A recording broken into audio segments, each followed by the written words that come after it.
بسم اللہ الرحمن الرحیم۔ السلام علیکم، یہ مسلمہ چینل ہے۔ آج کا ہمارا موضوع ہے حضرت خدیجہ الکبریٰ کی فضیلت۔ نحمدہ و نصلی علی رسولہ الکریم، اما بعد، فاعوذ باللہ من الشیطان الرجیم، بسم اللہ الرحمن الرحیم۔ رب اشرح لی صدری ویسر لی امری واحلل عقدۃ من لسانی یفقہوا قولی۔ حضرت خدیجہ الکبریٰ حسن سیرت، اعلیٰ اخلاق، بلند کردار، عزت و عصمت اور شرافت اور مرتبے کی وجہ سے مکہ مکرمہ میں اور ارد گرد کے علاقوں میں طاہرہ کے خوبصورت لقب سے مشہور تھی۔ آپ کا ہی سلسلہ نسب آپ صلی اللہ علیہ وسلم سے بھی ملتا ہے۔ اصل ادائیگی حضرت خدیجہ ہے، جبکہ حضرت خدیجہ پکارنا عام ہے۔ حضرت خدیجہ کے والد خویلد کا شمار مکہ کے امیر ترین لوگوں میں ہوتا تھا، جو بہت بڑے اور کامیاب تاجر تھے۔ والدہ کا نام فاطمہ تھا۔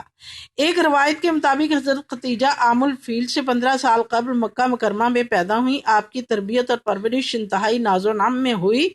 آپ کا پہلا نکاح ابو حالہ سے ہوا۔ ان سے 2 لڑکے یا 3 لڑکے ہوئے۔ حالہ، طاہر اور حارث پیدا ہوئے۔ یہ تینوں آپ صلی اللہ علیہ وسلم کی رسالت پر ایمان لا کر صحابیت کے درجے پر فائز ہوئے۔ ابو حالہ کے انتقال کے بعد دوسرا نکاح عتیق سے ہوا، جن سے ایک لڑکی پیدا ہوئی۔ کچھ عرصے کے بعد دوسرے خامد کا بھی انتقال ہوا تو حضرت خدیجہ نے مزید نکاح کا ارادہ ترک کر دیا اور ساری توجہ تجارت کے فروغ میں صرف کرنی شروع کی۔ آپ کے اعلیٰ اخلاق اور بلند کردار اور شرافت کی وجہ سے بڑے بڑے سرداروں نے کئی مرتبہ نکاح کا پیغام بھیجا، لیکن انہوں نے بڑی حکمت کے ساتھ منع کر دیا۔ خود پڑھنا لکھنا جانتی تھی، اس لیے کاروبار اور سوانح تجارت کی خود نگرانی کرتی۔ ان کا کاروبار شام اور یمن تک پہنچ گیا تھا۔ آپ کا قافلہ سب سے بڑا ہوتا، جس کے ذریعے مال بھجواتی اس کو بھی منافع میں شریک کرتی۔ قافلوں کی نگرانی پر آپ کا غلام میسرہ مقرر تھا۔ روایات کے مطابق ایک روز ان کے غلام میسرہ نے آپ صلی اللہ علیہ وسلم کی امانت، شرافت اور عالی نسب کی تعریف کی اور مشورہ دیا کہ اس مرتبہ قافلے کا نگران اور شریک محمد بن عبداللہ صلی اللہ علیہ وسلم کو بنا کر بھیجا جائے۔ اس دوران آپ صلی اللہ علیہ وسلم دیانت دار تاجر کی حیثیت سے مشہور تھے اور صادق اور امین کے لقب سے پکارے جاتے تھے۔ حضرت خدیجہ نے اپنے غلام میسرہ کی مانتے ہوئے اس سلسلے میں میسرہ کو بات چیت کرنے کے لیے کہا اور اس پیشکش کو آپ صلی اللہ علیہ وسلم نے اپنی چچا اور سرپرست ابو طالب کے مشورے سے قبول کرتے ہوئے اس غلام کے ہمراہ تجارتی قافلے کو لے کر شام کے سفر کے لیے روانہ ہو گئے۔ 2 ماہ بعد جب تجارتی قافلہ واپس آیا تو میسرہ نے حضرت خدیجہ کے سامنے بے حد تعریف کی اور بتایا کہ مجھے اتنا عرصہ ہو گیا، لیکن حضرت محمد صلی اللہ علیہ وسلم جیسا ایماندار اور مخلص، مشکلات میں بلند حوصلہ، باوقار، خرید و فروخت میں انتہائی ذہین اور فہیم، دور اندیش، بردبار، تحمل مزاج آج تک نہیں دیکھا۔ لوگ صادق اور امین کہتے ہیں تو میں اس کا تہ دل سے اعتراف کرتا ہوں۔ ان کے موتی جیسے دانتوں کے نور سے شعاعیں نکلتی ہیں۔ پسینہ انتہائی خوشبودار ہے۔ وہ دن کی روشنی میں حسین اور رات کی روشنی میں حسین تر نظر آتے ہیں۔ سوچ انتہائی وسیع اور کردار میں یکتا ہے، اور ایسا کوئی اور ہو ہی نہیں سکتا۔ آپ اپنا کاروبار ان کے سپرد کر دیں، چمک اٹھے گا۔ غلام میسرہ نے مزید بتایا کہ دوران سفر بصرہ کے مقام پر ایک درخت کے سائے میں ٹھہرے تو اس خانقاہ کے راہب نستورہ نے کہا کہ یہ کون ہے؟ میں نے جواب دیا، یہ خاندان بنو ہاشم کا پاک باز نوجوان ہے۔ تو نستورہ نے کہا، اس درخت کے نیچے نبی کے سوا کوئی نہیں ٹھہرتا۔ پھر سرخ آنکھوں کے متعلق پوچھا۔ میں نے کہا کہ اسی طرح سرخ ڈورے آنکھوں میں ہر وقت رہتے ہیں۔ تو نستورہ بولا، یہ یقیناً آخری الزماں صلی اللہ علیہ وسلم ہیں۔ دوسرے اور شام کے تجارتی سفر کا حساب کیا تو منافع توقع سے بڑھ کر تھا۔ آپ صلی اللہ علیہ وسلم کی دیانت اور سچائی نے حضرت خدیجہ پر گہرا اثر ڈالا اور اپنی عزیز ترین سہیلی نفیسہ کے ذریعے نکاح کا پیغام بھجوایا۔ آپ صلی اللہ علیہ وسلم نے اپنے سرپرست جناب ابو طالب کی اجازت اور رضا سے نکاح کے پیغام کو قبول فرمایا۔ نکاح کے وقت آپ صلی اللہ علیہ وسلم کی عمر 25 برس اور حضرت خدیجہ 40 برس کی تھی۔ مہر 500 درہم یا 20 اونٹنیوں کا بھی ذکر ہے۔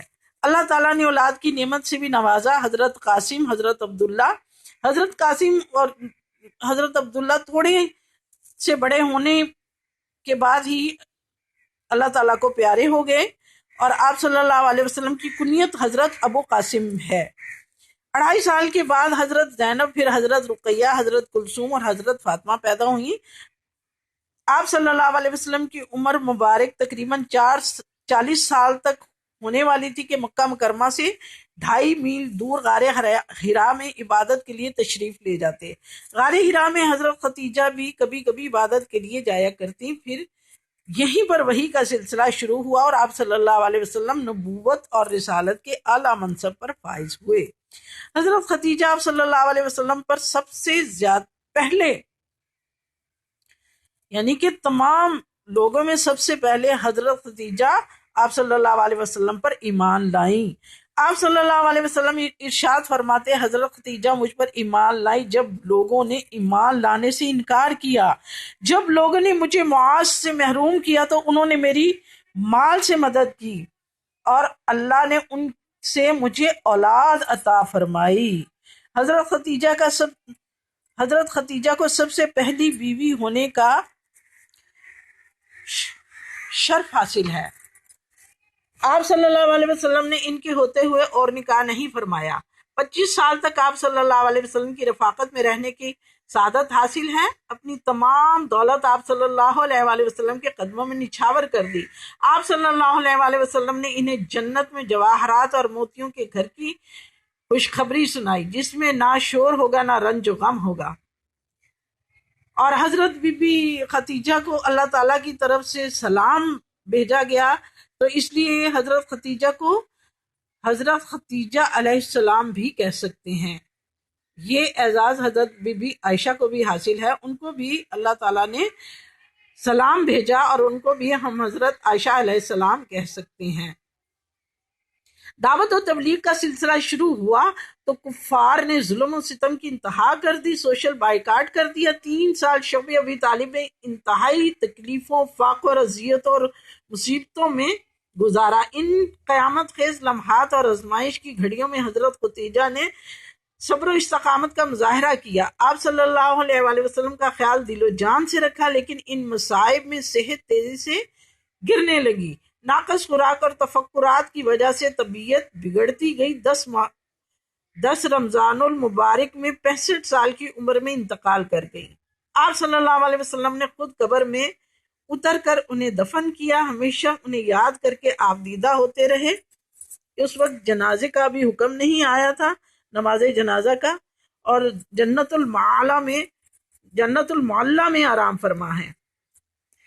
جناب ابو طالب کی وفات بھی اسی سال ہوئی، اس لیے اس سال کو عام الحزن یعنی غم کا سال قرار دیا۔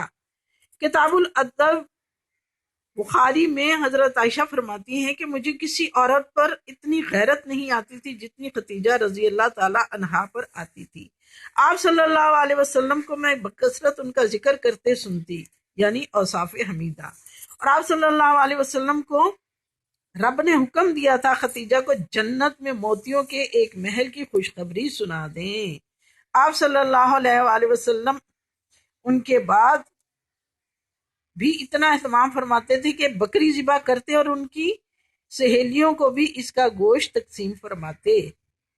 بخاری کتاب الانبیاء میں آپ صلی اللہ علیہ وسلم نے فرمایا کہ مریم بنت عمران اپنے زمانے میں سب سے بہترین خاتون تھی اور اس امت کی سب سے بہترین خاتون خدیجہ الکبریٰ ہیں۔ اللہ تعالی ہمیں ان کے اعمال جیسی پیروی کرنے کی توفیق عطا فرمائے۔ آپ صلی اللہ علیہ وسلم کی محبت ہمارے دلوں میں اللہ تعالی پکی اور سچی محبت پیدا فرما دے۔ میرا کہنا آپ کا سننا اللہ تعالیٰ قبول فرمائے۔ اگر مجھ سے کوئی غلطی ہو گئی ہو تو اللہ تعالیٰ معاف فرمائے، اور اللہ تعالیٰ ہمیں تمام وبائی امراض سے، جیسے کرونا جیسی ایک عذاب ہے ہماری بدعمالیوں کا نتیجہ، اللہ تعالیٰ اپنی رحمت سے اس کو ہم سے دور رکھے اور ہمیں محفوظ رکھے۔ عموماً تمام لوگوں کو، تمام انسانوں کو اور خصوصاً مسلمانوں کو اس سے محفوظ رکھے۔ اللہ تعالیٰ ہمیں بار بار استغفار کرنے کی توفیق عطا فرمائے۔ وآخر دعوانا ان الحمد للہ رب العالمین۔ آپ اس چینل کو سبسکرائب کریں، اس کو شیئر ضرور کریں اور کمنٹس دیں۔